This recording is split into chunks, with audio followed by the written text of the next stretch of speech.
All right, so here we are, video number 3 for this week. And in this video, we're going to talk about using properties of exponents to simplify expressions that have radicals.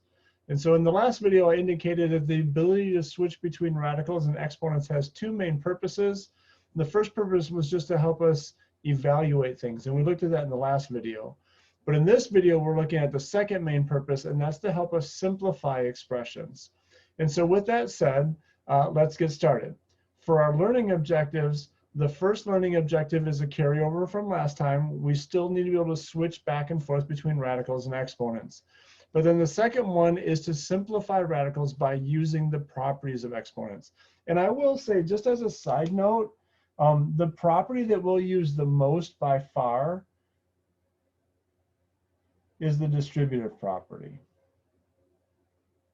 The distributive property is what we'll use the most by far. Now, we might use some of the other ones too, but that's going to be one of our main ones, is the distributive property. So let's get started. As we get started, there is one comment that I want to make sure that you're aware of. When we simplify expressions, you might remember that we had a rule that said the expression is not considered simplified if the exponent is negative. We talked about you never want to leave a negative exponent. That's not considered all the way simplified. And also true is you don't want to leave a fraction in your exponent, okay? So final answers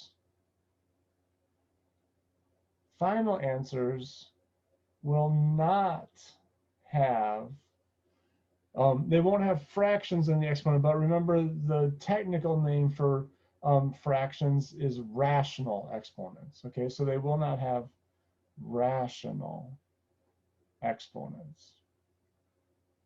In other words, the exponents won't be fractions, okay? However, we're going to need to make rational exponents to help us simplify. And so we're going to have this basic process. We're going to start, generally speaking, now as you get practice with this, as you become more advanced with this, you might be able to skip some of these steps, and you might not have to do all of these. But initially, and in this video, we're going to work through 3 steps altogether. But like I said, as you become skilled in this, you might be able to skip some of these steps. But the first is we're going to switch our radicals into exponents. So switch to rational exponents. That's what we're going to do to start with. Then we'll use the exponent rules to simplify.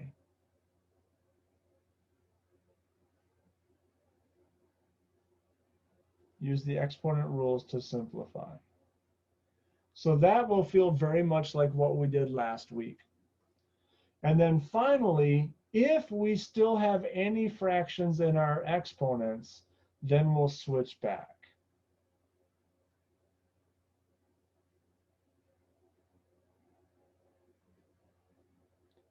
And I will say that last one, sometimes you won't have any fractions left. Sometimes all of your exponents will not be rational, or they won't be fractions, they'll be integers. And if that happens, then you don't need to switch back to radical form, okay? So I guess you might say this last one is optional, or not optional, but not always necessary, okay?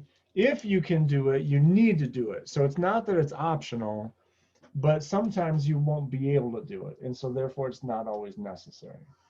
All right, so let's get into an example. And really, that's the bulk of our theory here. So examples are what we're ready for. So let's suppose that I have, let's start with something that looks like this. Let's say I have m to the 4th power over n to the 6th power. And I'm going to take the square root of that whole thing. The square root of that fraction. Okay, so this is our initial thing. And with this example, with all of our examples, the directions are going to be to simplify. That's going to be our directions, simplify. Okay, So when we simplify, what we said is first we want to switch to a rational exponent. Okay, so for a rational exponent, that means I'm going to turn my radical into an exponent. At this point, I'm not messing around with the radicand at all. So I'm just going to put that in parentheses and leave that alone. I'm not going to do anything with that. But I am, now notice I put it in parentheses because the whole thing is inside the radical. So when I change the radical into an exponent, that exponent has to apply to the whole fraction. So it's going to be outside of the parentheses here. Okay, so now this is a little bit tricky because I don't have an index and I also don't have an exponent. I don't have either one. So I have to remember, so what does it mean when I don't have either one? Well, for my exponent, if I don't have an exponent there, what that means, and notice I do have an exponent. I don't have another exponent because that one is already inside of my fraction, right? But I don't have another exponent. So what that means when I don't have another exponent is that there's a sneaky ninja 1. So the top of my fraction is a 1. For the bottom of my fraction, it's the index. And we said that radicals are different. When radicals have a sneaky ninja, it's not a 1, it's a 2. And that's why we call that the square root, okay? So this is what we end up with. So now I've switched it into a radical, or I'm sorry, a rational exponent. Now I'm going to use the exponent rules to simplify. So exponent rules we set up above, we're going to mostly use the distributive property, and notice there's exactly what we have here. We can distribute that fraction to the two parts of the fraction. And when we distribute, we're going to multiply the exponents together. So 4 times a half, that's going to equal 2. So I'm going to have an m to the second power in the top. And then 6 times a half equals 3. So I'm going to have a third power in the bottom. So now I've simplified, right?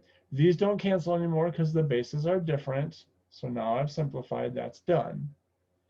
Now the last thing is, if it's necessary, I'm going to switch this back into a radical. Well, it's only necessary if my exponents are still fractions. And my exponents are not fractions. So I don't have to switch back. I cannot switch back. So this becomes my final answer. Okay, so there's my process. I switch it to a rational exponent. Notice when I switched it, I took this whole thing and made that whole thing have an exponent. Once I got the exponent, then I used my rule of exponent to simplify. In this case, I distributed. And then when I'm done simplifying, I checked to see if I could switch back to radical form, but in this case, I couldn't. And so I was done. Okay, let's take a look at another one. Example number 2. Okay, so in this example, let's say I've got 14 times x times the cubed root of y. And that's divided by 2 times the 4th root of x cubed times z to the -6. Now you can see on this right now, probably, you're going to have to be very careful with your indices and your exponents to make sure they're not getting mixed together. Like for example, up here, I want to make sure that it's clear that 3 is my index. It's sitting on the little shelf. And that x has a sneaky ninja for its exponent. There's not anything there. Likewise here, I want to make sure the 4 is on the shelf and it doesn't look like it's an exponent on the 3. So I want to be careful there. All right, so first thing is I'm going to switch everything into exponents. So I don't have to worry about the 14. This has an index of 1, so I can write that if I want to. I'm sorry, an exponent of 1, so I can write that if I want to. If I don't want to, I don't have to. It's up to me. I'm going to have a 3 in the bottom down here. The z is a -6, okay? I can just leave that alone. But these two things I'm going to have to change into rational exponents, okay? So let's start with the y. What's the exponent on the y? It's a 1. So that's what's going to be in the top of my fraction. In the bottom of the fraction will go the index, so that's a 3. Okay, why don't you try to do the x real quick? So pause the video real fast and then do that. All right, so hopefully you've done that already. So I keep my x, stays my base. The exponent becomes the numerator, so I'm going to have a 3 in the top. And then the 4, the index, becomes my denominator. So I have that. Okay, so now I'm going to simplify. And this is using rules of exponents. Well, the 4 and the 3, or the 14 and the 3, they don't have any exponents, so they just simplify like normal. Can 14 and 3 be divided by anything? They can't. So they're just going to sit there. They're not going to do anything. Okay. For my x's, I'm going to subtract the exponents, right? Because that's the quotient rule. So I'm going to have 1 minus 3/4. So that's something you can do on your calculator if you want to. In fact, let's talk about doing that on the calculator. I want to make sure we're comfortable with something. If I do 1 minus 3/4, I get a decimal. And we haven't talked at all about how to handle a decimal in an exponent. That's something we haven't discussed at all. So I want to switch that decimal back to a fraction. And maybe when you look at this, you're like, oh, I know what that is. That's 1/4. I'm fine. But just in case you don't, I want to make sure you know how to switch it. If I push the math button, then there is an option to switch things into fraction form. So if I just push math, enter, notice it's automatically going to use the previous answer, and then it's going to take the answer and switch it into a fraction. Push enter again. There's my fraction. Okay, so the x is going to have a 1/4, and that 1/4 is going to be in the top because the top is where the bigger exponent used to be. So I'm going to have an x to the 1/4. Then I'm going to have this thing right here. It's positive. There's no other y's for it to combine with, so it's just going to stay there. It's not going to do anything. And then last but not least, I have the z down in the bottom, and that z has a negative exponent, so it's going to want to move up to the top. Okay, so now I'm done with simplifying using my rules of exponents. I've got that part done. So what's last? Switch back into radical form. And this time, there are some things I can do to switch back into radical form. So I'm going to leave my fraction as a 14/3. This now is going to become a 1 for my exponent, a 4 for my index. So that's a 4th root of x to the first power. And I'm not going to write the first power. Let's leave that as a sneaky ninja. On my y, I'm going to have an exponent of 1, an index of 3. So that's the cubed root of y to the first power. Again, I'm going to just leave that as a sneaky ninja. And then times z to the 6th. And all of that's going to be over 3, and that's my answer. Okay, so there's a couple of examples of how to do these sorts of problems. That's it for this particular video. Make sure you do the homework and then watch the next video after this. Thanks for watching.